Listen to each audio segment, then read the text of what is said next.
Today's guests are Dr. Elizabeth Anderson-Fletcher and Jeff Dill. Dr. Anderson-Fletcher is Associate Professor of Supply Chain Management in the Department of Decision and Information Sciences in the C.T. Bauer College of Business at the University of Houston, with a joint faculty appointment in the Hobby School of Public Affairs. She's Faculty Director of Bauer Honors, Director of Accreditation in the Hobby School, and Associate Director of the UH First Responder Program in the Department of Psychology.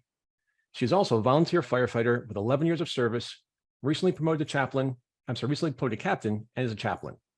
She was the project director for First Responder Mental Health and Wellness, a grant awarded to the Cypress Creek Fire Department by the Office of the Governor, State of Texas Criminal Justice Division. She was instrumental in building Cypress Creek's mental wellness program, which offers firefighters peer support, chaplaincy services, and licensed professional counseling through a partnership with the clinical practice. Jeff Dill is a retired captain of the Palatine Rural Fire Protection District in Inverness, Illinois, who organized counseling services for firefighters in 2009, and then founded the Firefighter Behavioral Health Alliance. In July of 2021, Jeff accepted the position of Behavioral Health Administrator with Las Vegas Fire and Rescue. Liz and Jeff, welcome to Next Steps Forward. Thank you, Chris. Honored to be here today. Thank you for having us on. No, we appreciate your time, especially away from the busy work and important work that you're doing. So let's get right into it. Volunteer firefighters outnumber their full-time peers. Liz, you're also a professor and a volunteer firefighter.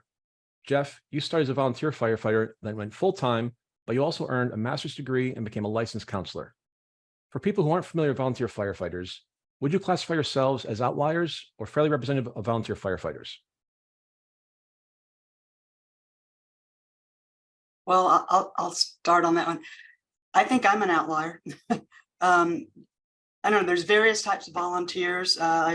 Some people know that they want a career in the fire service early on, and so they may volunteer with their local department even as young as 18. And then there are I'm just thinking of my department and the people I've known who have been volunteers. Some are maybe career firefighters at another department and then volunteer in addition in the local community. And then maybe some people with day jobs that are somewhat related. I've known a person in the safety industry with an oil company who was also a volunteer firefighter, some medical folks, nurses, ER professionals, and then the people with totally unrelated day jobs. And I think that's what I am. Chris, when you look at the 1.1 million firefighters in America, and to know that 70% of them are volunteers, you're going to get a cross-section across America. And I'm one of them. I was 29 when I went into the fire service. I'd done a lot of different things in my life. I broadcast and used to cover the Chicago Bulls and interview Michael Jordan. I worked for a minor league baseball team. I worked PGA Tour. So I had a lot of different things. And then I was approached by my neighbor who was a deputy chief, said, "Hey, we're looking for a volunteer firefighter." I said, "Sure, what the heck? I've done so many other things." And so I absolutely loved it. They sent me through the academy, EMT paramedic class. And 4 years later, in 1995, I went career with Palatine Rural. So it's, like I said, we all have different stories. And when you have that many firefighters looking to help out their communities. I had no idea about your career prior to your career. That's fascinating. And my listeners and viewers, I'm a huge sports junkie. So that's pretty cool stuff as far as I'm concerned. But what you're doing now is obviously much cooler. What drew each of you to become firefighters? Liz, maybe you want to go first? I was at a point in my life where for a couple of years, I'd been wanting to give back. And I joke about it, but I knew that if I volunteered at the Humane Society, I'd have 1 million dogs and cry all the time. So, but seriously, I used to ride horses, and back, I guess, a couple of years before I volunteered, there was a large 3-county fire here, and a friend of mine lost her horse in a barn fire, and that kind of got me thinking about the fire service. Yeah, like I said, I've done so many things in my life, but when I started reflecting, I was talking this over with my bride, who will be 43 years in November, so she's always my bride. Her name's Karen. I started reflecting. I remember walking home when I was like 12 or 13 from school, and a motorcycle accident happened right in front of me. And the lady that was on the bike lost her leg. And I tend to recall thinking that, this is something I want to do as I watch, Grease Ambulance Service come out there and help this young lady. And so I think that was always in the back of my mind. I wanted to get into a field where I could really help people. I'm going to give you some brownie points there. It's always good to comment on your bride during the show. So kudos to you for that. And Jeff, what motivated you to become a licensed counselor whose practice focuses on firefighters and then found the Firefighter Behavioral Health Alliance? Well, I was cruising along as a battalion chief in my career in 2005 when Hurricane Katrina hit. And Division I outside of Chicago sent out numerous firefighters. And when they came back, they showed me videos and pictures. They were picking up bodies in the streets and the devastation. And they were looking for some help. So they went to their employee assistance program counselors, good people. But this is 2005. We never talked about behavioral health in the fire service at that time, or EMS world.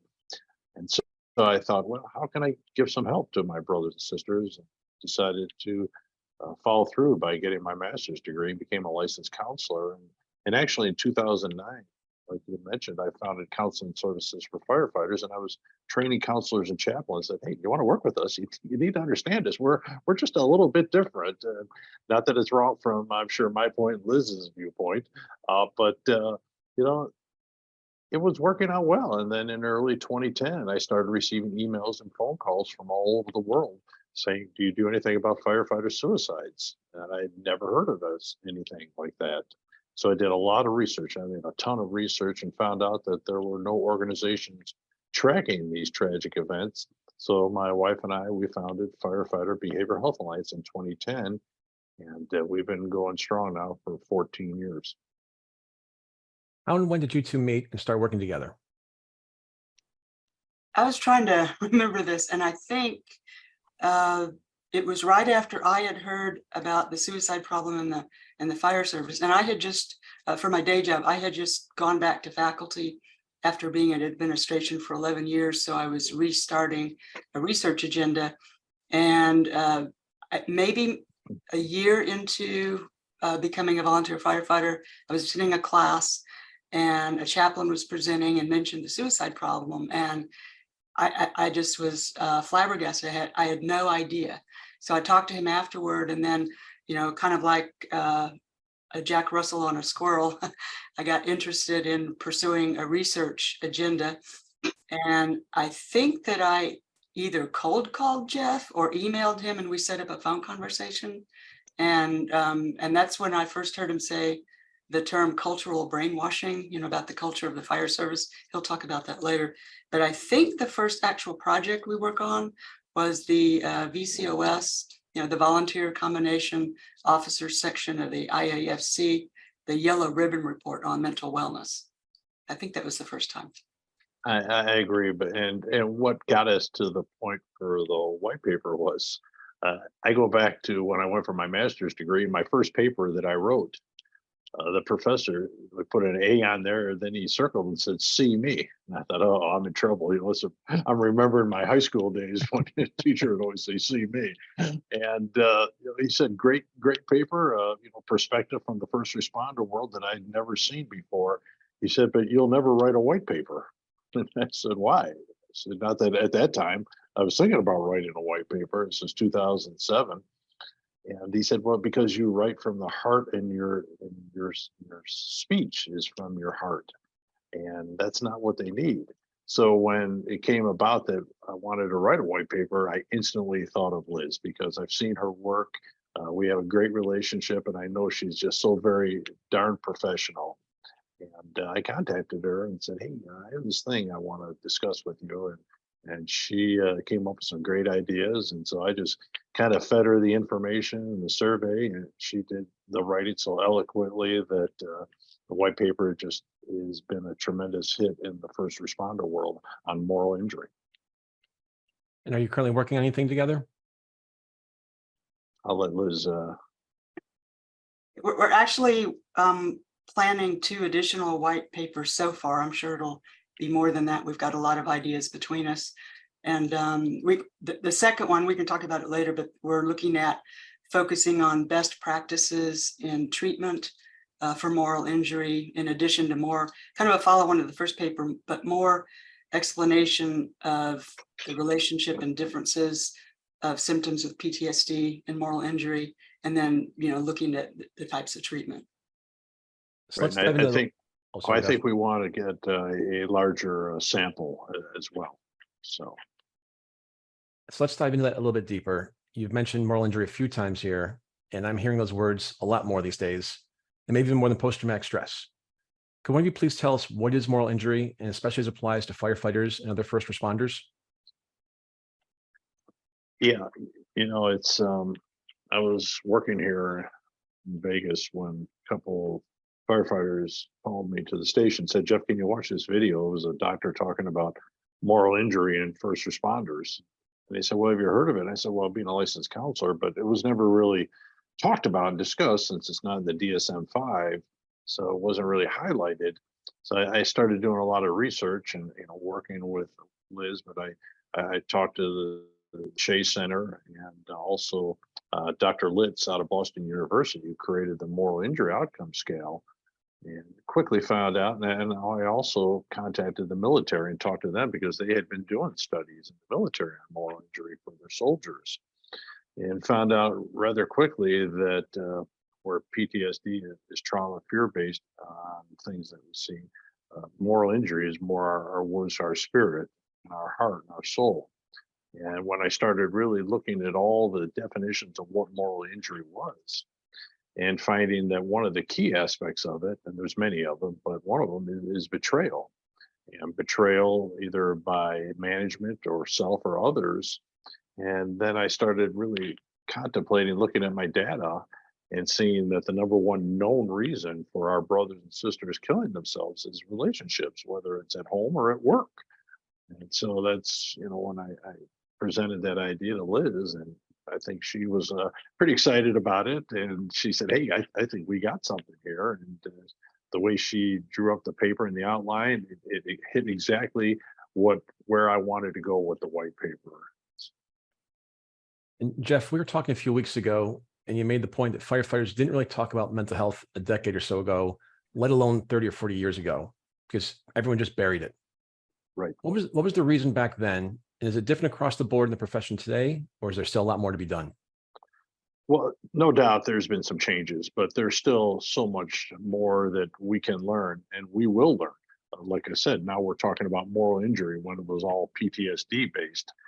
And that was, Liz mentioned it, that term cultural brainwashing was a phrase that I coined way back in 2010. And what it truly means, and let me ask you this, Chris. If I said the word firefighter to you, what words come to your mind? Truck, bravery, helmet, water, hose, cat in a tree. Yeah, and all, but when you talk about specific the person, the firefighter, what words might come to your mind?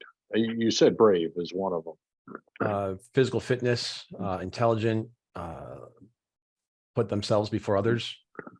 Yeah, self-sacrificing, courageous. And when we do workshops for either our clinicians and chaplains or our families, I put that question to them and I get the same thing. They're brave, they're strong. And yet in 14 years, I've never heard anyone say, well, they have a lot of anger issues. They drink like fish. Their communications are just horrific. And so society's culturally brainwashed. And so what it means, cultural brainwashing, is every time we put this uniform on, we're expected to act in a certain manner, which we just alluded to. And yet when you're challenged in your personal, professional life with issues, whether it's relationships, depression, addiction, sleep deprivation, you're expected to go it alone, not show any weakness. And who expects that? Well, our brothers and sisters we work with, the communities we serve, and the traditions of the fire service. And now you can see why so many of us struggle about that. It has gotten better. There's no doubt about it. I think two key factors when I look about it, because in 2010, we got beat up. When we started talking about PTSD and suicide, there was a lot of, let's just say, angry fans sending emails saying, PTS, that's a military, and suicides, you're making up the numbers. But I think our two greatest advances have been peer support development, as well as, excuse me, as well as counselors and chaplains really understanding our world and our language, as well as our families. And Liz, what's your perspective on Jeff's observations? Yeah, it's exactly spot on. It's the I think there's still a lot of work to be done. There's still, stigma, lack of access to behavioral health services. We'll talk, more about that. But the whole environment. I mean, in the Yellow Ribbon Report, we use the phrase, the fire service culture. Suck it up, Buttercup. Or as I prefer to say, since my brother's a police officer, I say, suck it up. If you can't stand the heat, go be a cop. But seriously, there has been a culture of, rough, tough, not admitting to feelings and those sorts of things. But I'll say when I joined my fire department, 11 or so years ago, I saw a little bit of that, but our department, I think, was much further along in terms of, talking about reactions to calls than what I hear, some of the other people go through. And again, that's been more recent. I think that the culture in the department, it starts at the top with the chiefs, and it depends upon the company officer. And intercompany officers, that's the glue of the organization. And for example, hypothetically, if a rookie's on the truck and there's a really bad call, maybe it's an ejection medical call, then from an MVI, motor vehicle incident, and comes back and is disturbed by the call and says something to the captain, the words that come out of that captain's mouth will impact that rookie's career. I mean, that sounds, really powerful, but it is. Because if it is, oh, well, get used to it, you're going to see it all the time, that, minimizes that. But if the officer, sits everybody down around the table and, talks about reactions to it, it can be really helpful. And then also to throw in there something about if you're still having, intrusive thoughts about the particular call, it's important to get help. And here's how you can go about that. That's a lot of pressure on company officers, but I think that's what it takes. And Liz, your department is involved in mental health and wellness grant. Have any innovations come from that project, or is that even the goal? I think so our program is a combination of a peer support team. We've got about 13 on that. We have my training chief is the director of the mental wellness program. I'm associate director. So we have peer, we have 2 chaplains in the department. I'm one of them. And then we have a relationship with a clinical practice of licensed professional counselors in our district.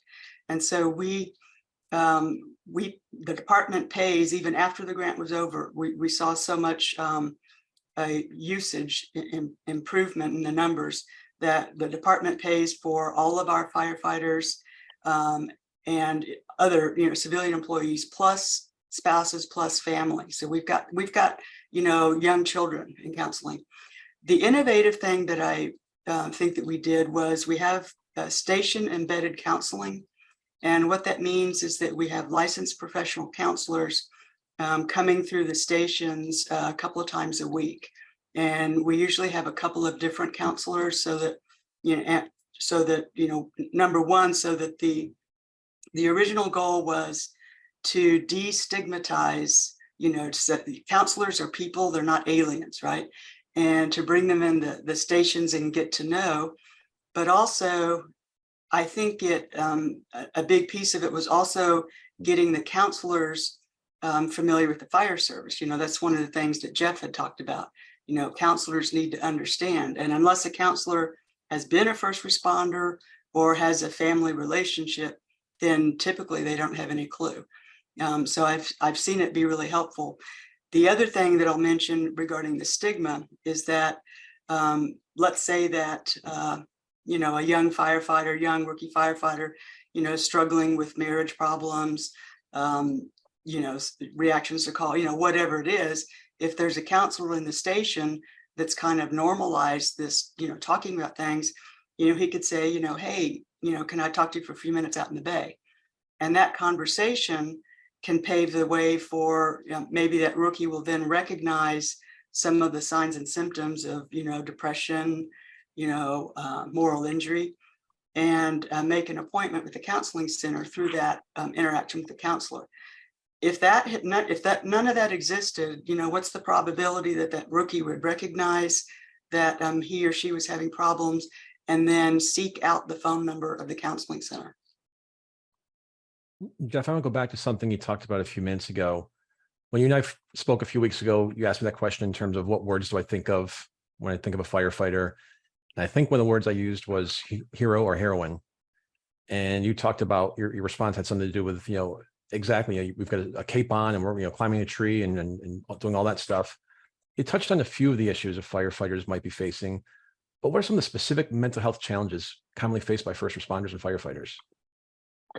Well, when I interviewed over 600 of our brothers and sisters, we pass out tip cards. What are the top 5 warning signs when we look at those? And it's that recklessness and our impulsiveness, anger. Anger is a big issue in our world. We begin to isolate, loss of confidence in our abilities, and then of course sleep deprivation. Sleep is a really big issue in our world for both volunteers and career, because as volunteers, they sign up for shifts and they're expected when those pagers go off to respond. And I lived that for 6 years. And so it becomes a very big issue for not only the firefighter, but for the family, the spouses and partners. But there's just so many different things that we are challenged on because it's different for everyone else.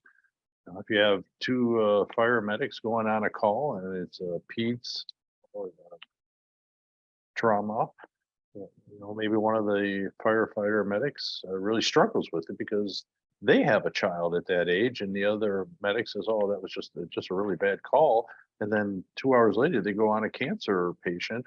And maybe the one that wasn't struggling earlier is now struggling because maybe his mother or father is going through that, and he absorbs that pain and those memories. And so it's a challenge every day for every individual.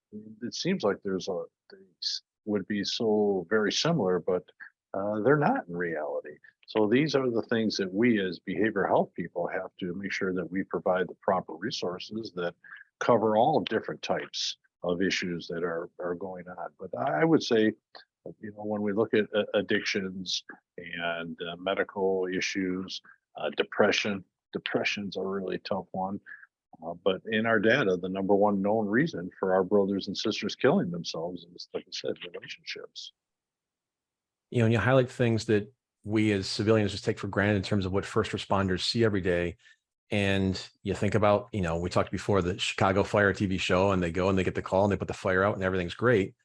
But you don't think about the things that are on the other side of that door that you see when you get in there. And I shared with you when we spoke, a friend of mine who's been a career firefighter in New Jersey recently was on a call and found a dead baby. And he and his wife were trying to start a family. And that hit him where he actually had to take a month off and get himself checked in and go through protocol for that. And so it's not all TV and movies, as we talked about, Liz. You really wanted to highlight that when we spoke a month ago. And so I appreciate you sharing some of those anecdotes and stories in terms of what you actually see on a day in and day out basis. And one question I have for both of you is, we've talked about stigma in terms of not seeking treatment. Is one of the reasons for not seeking treatment because of fear of not getting a promotion? That can come into play. There's no doubt about it. Also, the confidentiality of that will come into play for promotions. But I think more of it is that we don't want to be judged poorly by our brothers and sisters and thinking we're weak. And when I say that loss of confidence and skills in our top 5, early on it was because we were dealing with issues. But what we've seen lately, which is very sad, is that when someone stands up and says, "Hey, I need to go to inpatient. I'm struggling with whatever it is, PTSD, addictions, depression," and everyone claps and pats them on the back and says, "Kudos for you." And then they come back 45, 60 days later, and a lot of the thought process is, "Oh, wait, they're coming back to our shift. Will they be able to do the job?" And therefore, it starts instilling that belief in that person who got help. Was I wrong for speaking up? So, and we saw it in 2019. I received 7 phone calls from firefighters across the US who went and got help and were diagnosed with PTSD and were fired And so that becomes a problem because no one's going to stand up and say, hey, I think I'm dealing with PTSD, because they want to hold on to their job. Anything to add there, Liz? Absolutely. I mean, this stigma, is definitely there, and it's the idea of fitness for duty. I think it's the same for law enforcement officers. Different. Carrying a gun is different than carrying a Halligan tool, but it's that. Do others think I'm not fit for duty because I'm either going through this now or I got help for this thing and they know about it? And not only their brothers and sisters they work with, but their loved ones.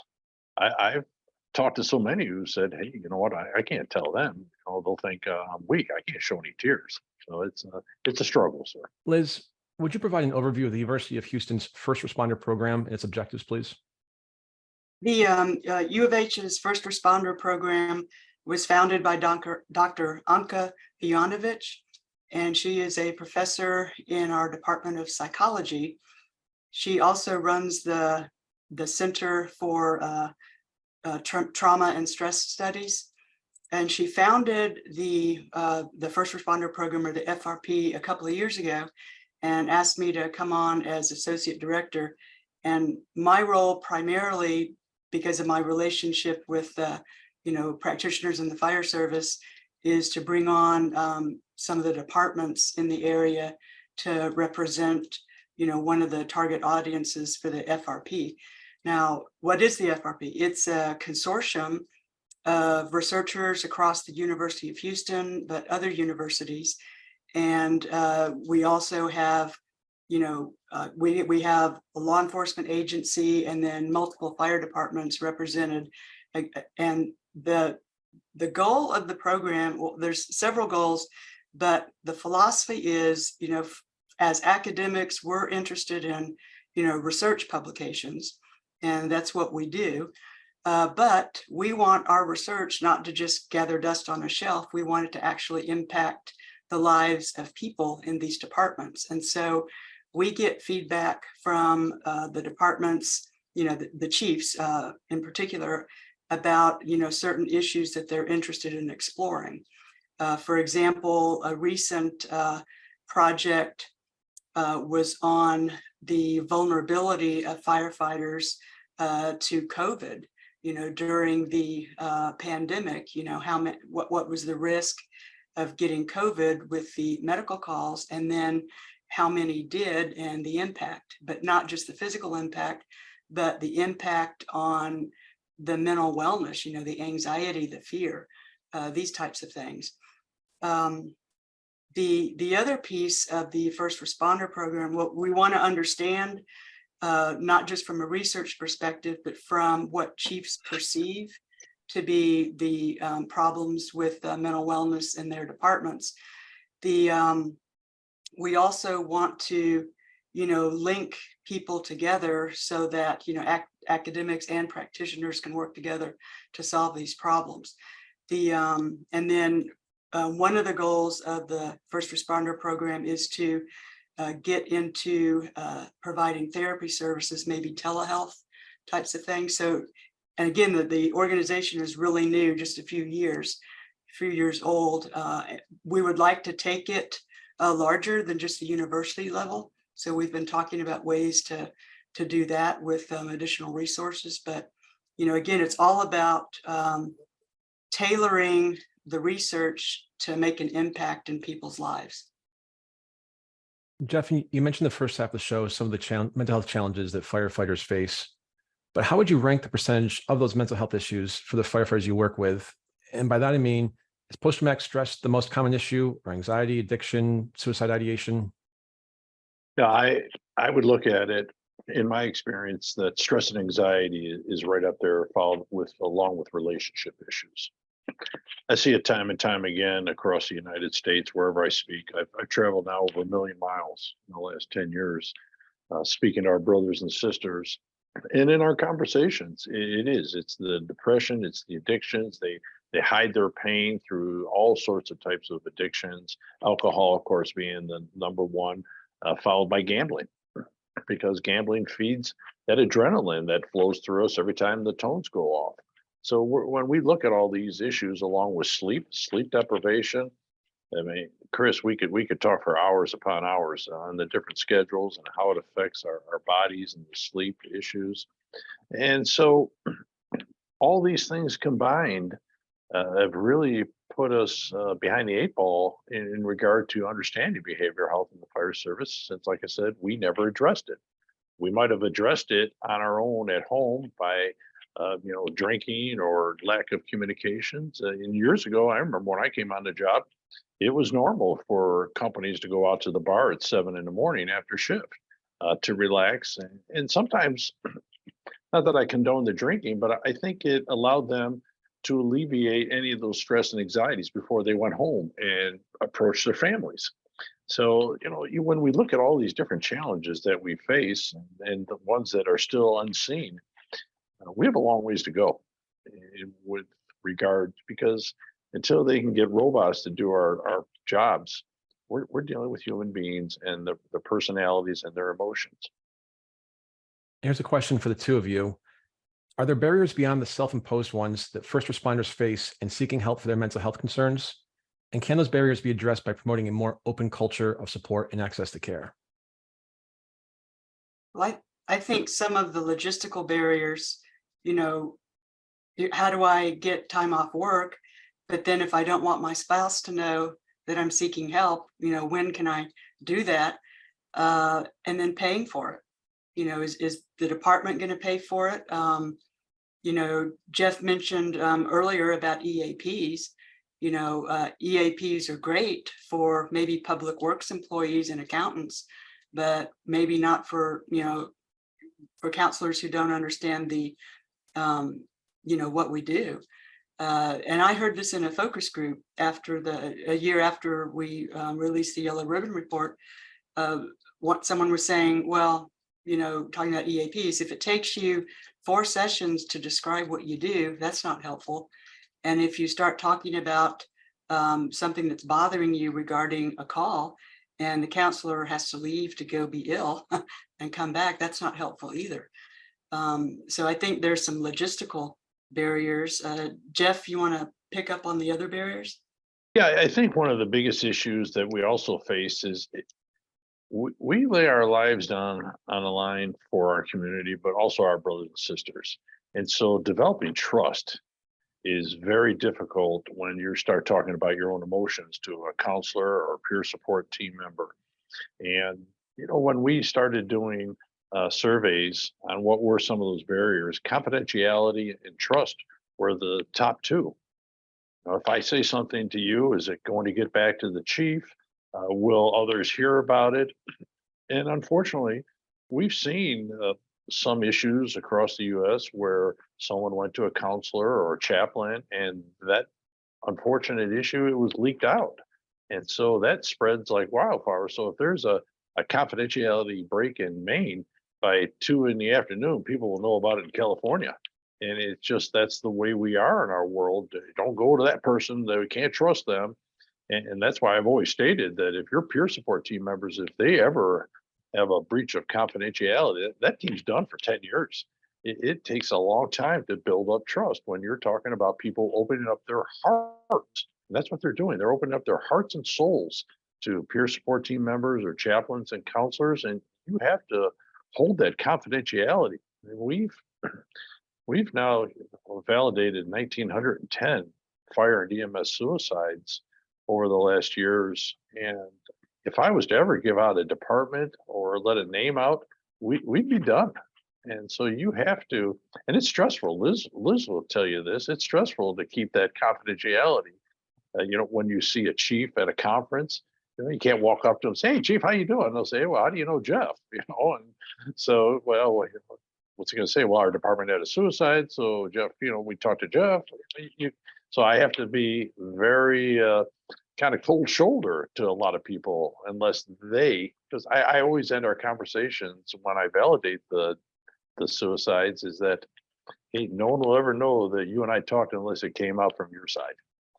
And it's true. And so building trust amongst the people that you work with is imperative. Let's talk for a minute about the types of treatment firefighters and first responders can receive. You've talked about peer support. You've talked about the traditional chaplain or clinician, psychologist.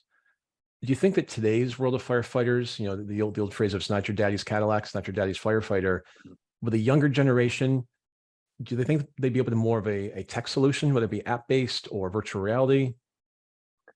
I will tell you that I think, like I said, one of the greatest advancements we have in past years are clinicians understanding our world. It has brought over a plethora of different types of treatments.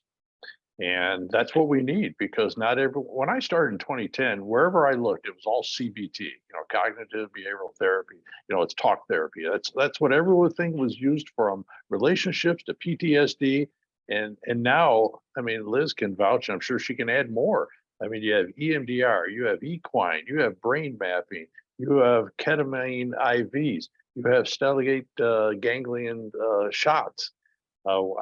Here out in ours, we use Brain Performance by Ventania, our firefighters in this area. And so there's just so many different types of therapies out there, because not everything works for everyone. So you have to have different types of resources for your people. Liz, anything to add there? I was just thinking as Jeff was talking about, one of the things about that's really important. I'm kind of going back to the peer support idea. And last week I attended the IAFF's 3-day online peer support training, for my role in the department. And in that training, there was an entire section on self-care. And I joke that I hate the term because I'm not very good at it. I've decided I'm going to call it self-preservation. But I think that's something that I'm hoping the younger generation, that they're more aware of the need to take care of themselves. I see it in my students. I teach honor students, and they're probably, most of them are juniors and seniors, early 20s. So that was probably the generation of the new, firefighters coming in.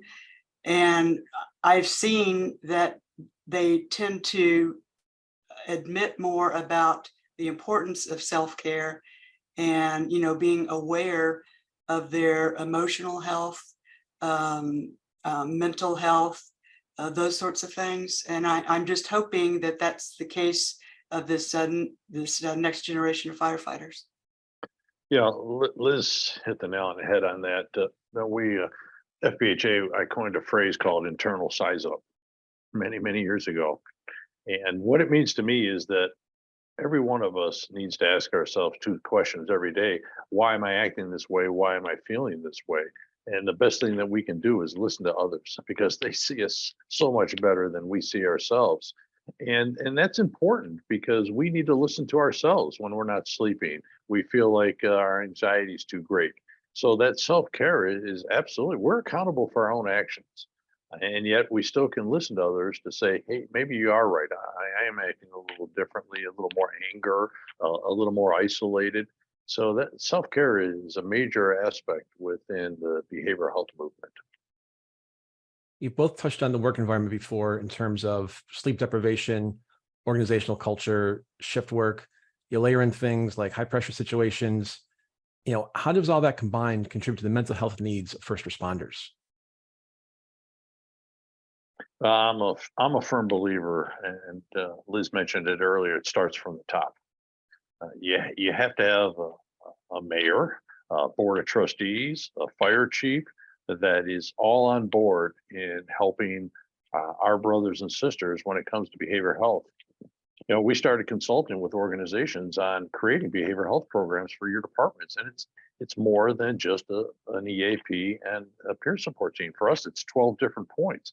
It starts in your academies, it trains your families, your chaplains, your EAP programs, your outside resources, counselors, training them as a resource and building guidelines and policies. And our 12th point is retirement. What are we doing instead of just giving them a party and an axe on a board and say, hey, thanks for all your time and see ya. I mean, we track retired firefighters who take their lives, and they are some absolutely sad stories. We We lost 37 firefighters in our data that took their lives in the first week of retirement. And so it's been our mantra here at FBHA. We want you to have a great career, but we want you to have a better retirement. And organizations need to have these things in place. We're touching that a little bit later, but to your point about first week of retirement, you see the same thing with military and veterans. They've lost their sense of purpose, their sense of pride and duty, for lack of a better phrase, and they don't know what to do with their life. And it's very sad and unfortunate. So I'm glad you're addressing that. Do the subgroups within the first responder community, and by that I mean firefighters, police, EMS, and dispatchers, do they have distinct mental health needs or face additional challenges?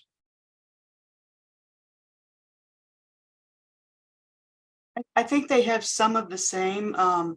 I'll regarding law enforcement, I know a little bit about the culture because of my brother, and we have conversations in addition to our poking fun at each other.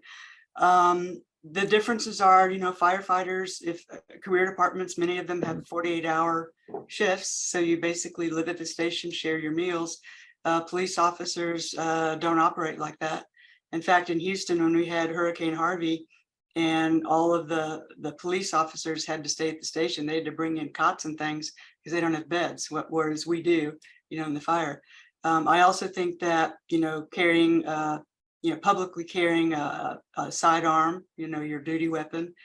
The other thing that I think that we all know some of how the media has, I won't say attacked, but how the public opinion of law enforcement officers due to a variety of things over the past couple of years has impacted all of them. My brother has told me stories of being in uniform and going to a restaurant for lunch and, feeling, like an alien. Then there were times where he would go to a different restaurant and someone would come over and buy all of them their lunch. So you see these different, viewpoints, but I think that's really hurt the whole law enforcement community.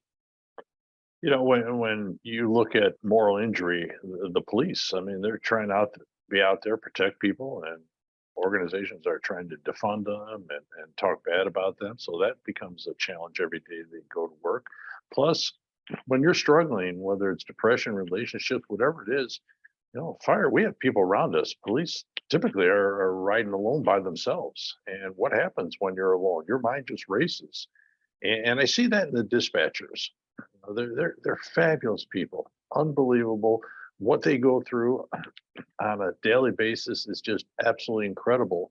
But they use their different senses. They're listening and they're hearing these things as they unfold, and those go right to their mind. And a lot of times they don't get closure. And when you don't have closure, your mind just races. What happened here? Did I do it right? Things like this, and how did that turn out? So there are different challenges for each one of these different groups of first responders. And what are some of the common signs or symptoms that indicate a firefighter may be experiencing mental health challenges? Well, I think I alluded a little bit to it, and that's the stress and anxiety. We did a survey back in 2019, and we got 740 responses in a 5-day period, and almost 75% of them were dealing with stress and anxiety on a daily basis. I can't even imagine that happening. I mean, I went through it, but when you think about it at that time, you're really not. But once again, that recklessness and impulsiveness, that anger is such a commonplace in our world. The anger that how can people act that way? How do people treat each other? How do they treat themselves? What are the odds of that accident happening that took that person's life?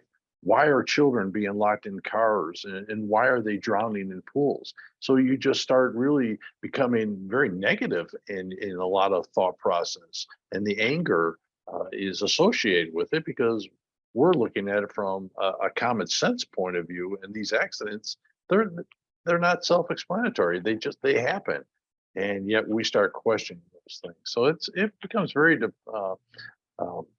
it's a challenge on a daily basis then to hold in all that pain, whether you start isolating or turn to addictions or relationships, you just stop communicating. And that's a real problem in our world. And I Jeff, think you've mentioned, oh, sorry, go ahead, Liz. And to follow on with what Jeff said, there's a term in the literature called work-home crossover stress.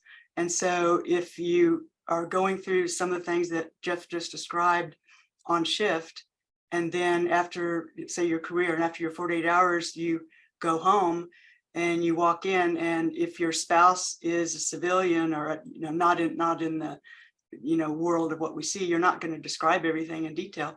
But typically it's, oh, how was your day? And the firefighter normally says fine, which means fouled up, insecure, neurotic, and emotionally bankrupt, just saying.